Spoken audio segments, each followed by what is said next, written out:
Thank you very much for listening to this week's talk on the Sedra of Yisro, and we are dedicating our learning to the speedy and complete recovery of all those injured, the soldiers and anybody else injured in various terrorist incidents, and also to the safety and success of all of the soldiers in the IDF who still remain on high alert in various locations around in Israel and on the borders.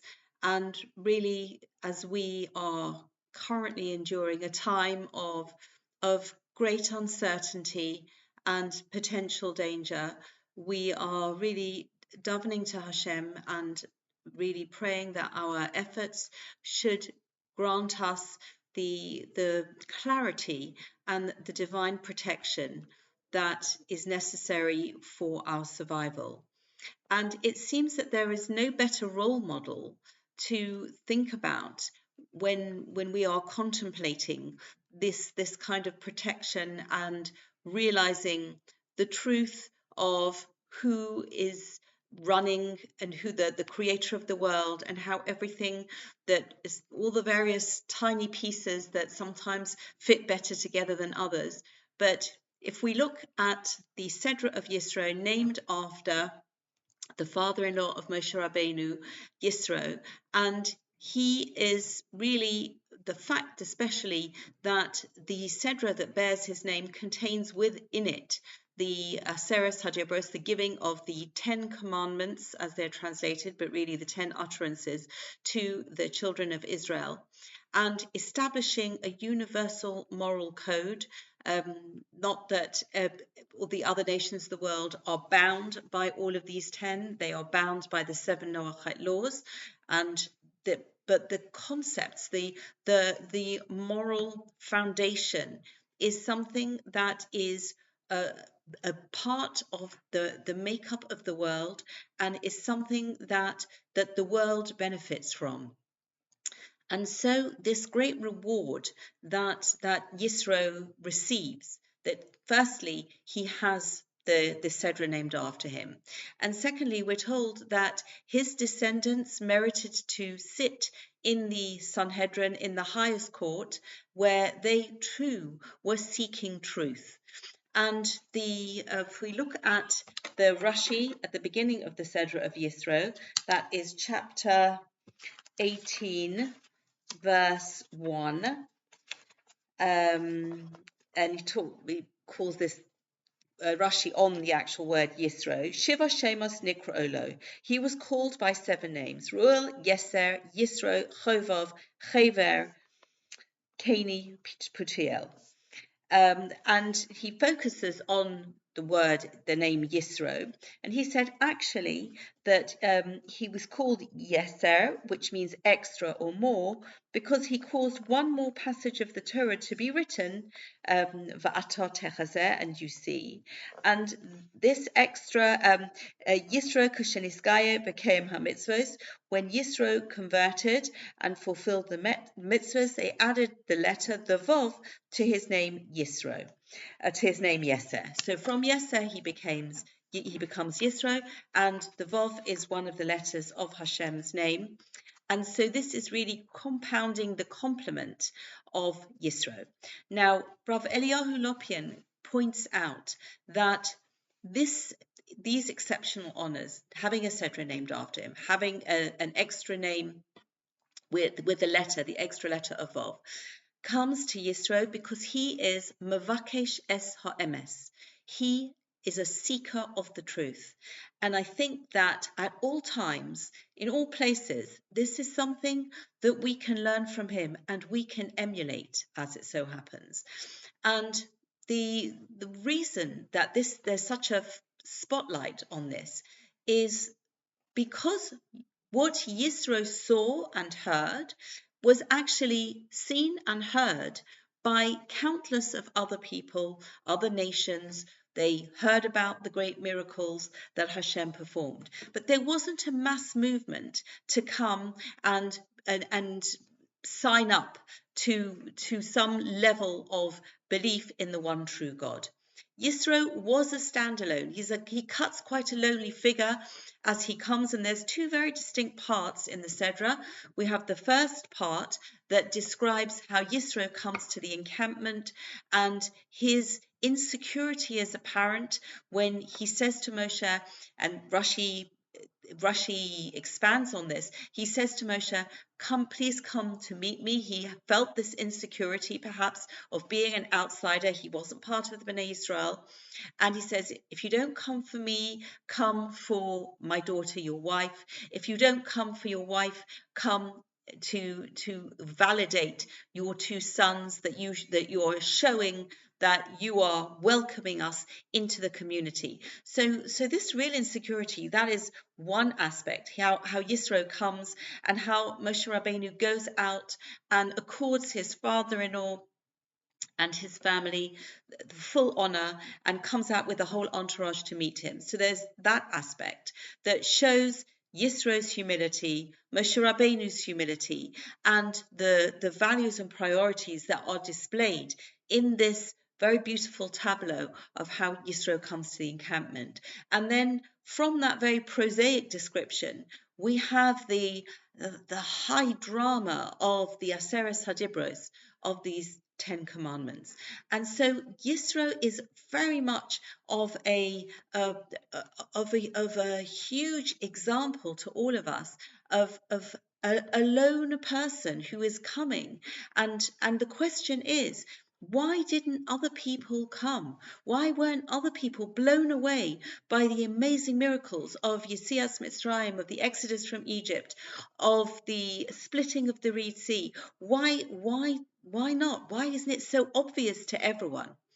And I think that this is really a wake-up call to all of us, because we've said this before, that when we are witnessing can be the hugest miracles, but we are perhaps, as a human tendency to inertia, to stay in our comfort zone. And we can look at these huge events. We can be frightened by the awesome nature of these events. But in order to actually lever us out of our comfort zone, it takes this quality of being mavakesh es ha'emes. And I want to actually read a section, because I think that, and this is something that I often find, that when I'm learning Torah, that something can be written many years ago, can be decades ago, can be hundreds of years ago, but it just somehow never ceases to be relevant. And this is from a book called The Torah Prism Revisited by Rabbi Pinchas Roberts. And it was presented in 2015, but I think the contents were written even earlier. It was just the book was actually presented 11 years ago. So Rabbi Roberts, as Zichrono Livracha, writes, very often people say, if only the Almighty would demonstrate his presence and omnipotence with miracles in our time, we too would change and become more observant. This statement is patently untrue and nothing more than a feeble excuse. Over the last 50 years, the Jewish people, particularly in Eretz Yisrael, have witnessed astonishing divine interventions on their behalf. Furthermore, what about the very existence of our nation for thousands of years, surrounded by 70 walls, whilst other major empires have all been reduced to dust? Is there a greater miracle than that? And I just felt reading those words and thinking what the comments would have been about the miracles that we have had the zechus, the merit to witness in the immediate present and recent past. And similarly, this is a call to us to in some way elevate ourselves, come out of our comfort zone, be a mavakesh es ha'emes, like Yisro was and remains an eternal emblem for being this. And really, this is what he is teaching us.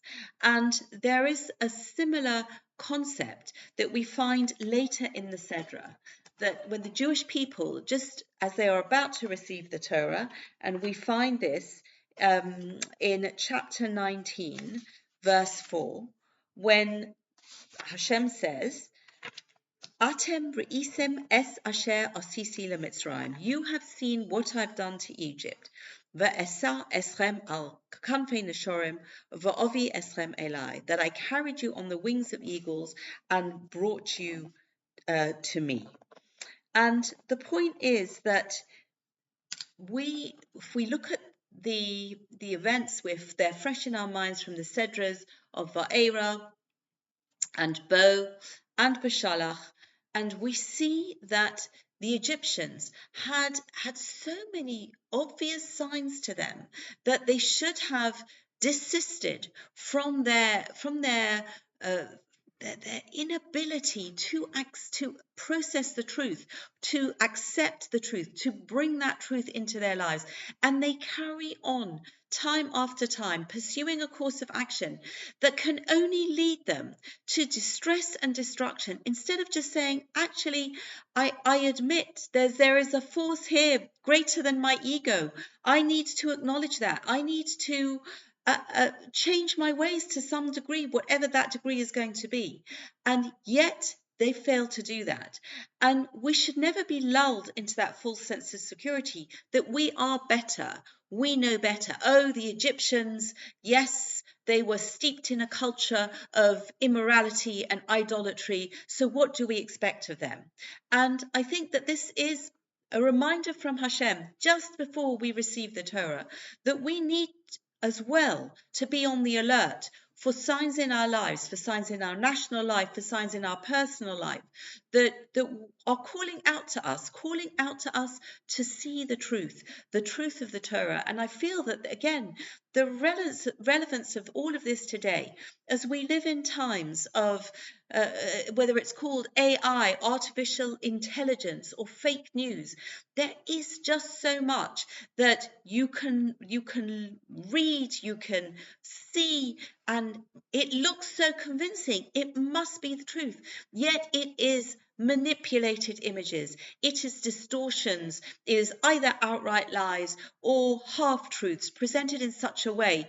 And what we as a people are going through in terms of the world presentation of the challenges that the people of Israel are facing all over the world, and especially in the land of Israel.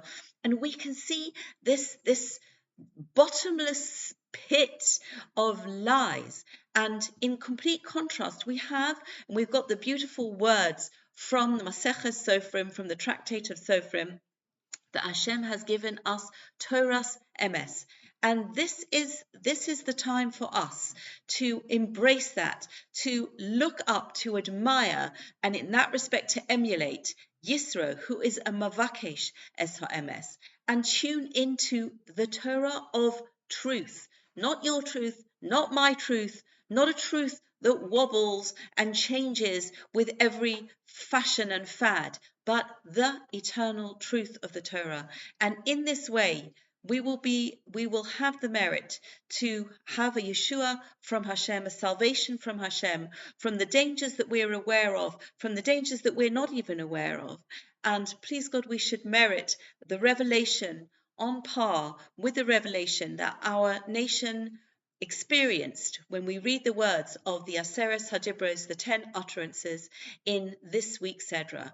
May everybody have the same clarity that Yisro had, and may we merit to see the fulfillment of all of the prophecies of the Torah speedily and in our days. Thank you very much for listening. Wishing everybody Shabbat Shalom.